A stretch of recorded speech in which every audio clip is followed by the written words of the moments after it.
Deal killers. It's very difficult to get a home under contract in today's market. We're going to review a recent Inman article that covers a couple of topics in areas what to avoid and to keep in mind when making and getting ready to make an offer on a home. Hey guys, I'm Justin DeCrosta, and if you find any value out of this video, please like, subscribe, and hit that notification bell so you get all of our weekly videos on not only the local real estate market here in Milford, Connecticut, but is also the national one as well. Let's get right into the deal killers to avoid. The first thing we want to touch on is financing. This is really relevant to me because a buyer came to me on very short notice, fell in love with a home, and wanted to put forth a good competitive offer. What they didn't have already was their financing all set. And in today's market, if you're keeping an eye on things, you know that we have very limited inventory, and as such, there are still very high buyer demand, and we're seeing a lot of multiple offers out there. And being multiple offers and a lot of high interest on these homes, these properties are calling for highest and best relatively soon. So buyers need to make a quick decision on whether they're going to submit an offer or not. And if you don't have your financing set like my client did not, you're under the gun and a lot of pressure. And if you don't have your pre-approval and all of your statements, W-2s, whatever else your lender requires of you to get you your actual pre-approval letter, then you're going to be running around nuts like we did over the past couple of days, trying to get all the paperwork together just in time to submit an offer by the deadline. So very important to keep all those financials flowing and making sure that you have everything you need from your lender to issue a pre-approval with confidence that you can submit on the offer so the seller knows you're a qualified buyer. Okay, number 2, insurances.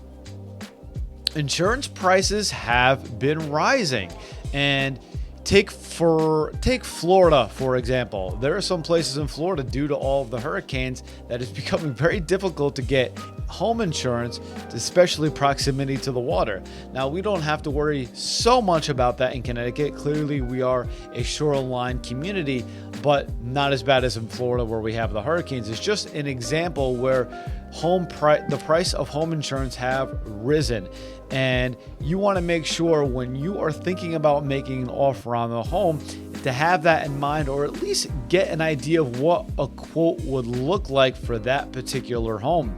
A lot of the times, and I've had this happen in the past, where a home insurance actually pushed the deal past its debt to loan income value and killed the deal all the way through because the home insurance was a few $100s more than they were able to afford based on their other debts. And so it's a really good practice to keep that in mind when you're putting forth an offer or thinking about an offer, is to make sure you have a roundabout idea of what it is to insure that property. And as I said before, those prices have been rising, so you may be surprised on what that quote may be.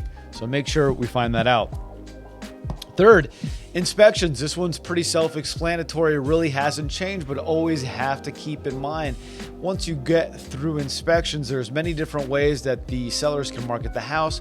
As is, they could say they're not going to fix anything, inspections for informational purposes only.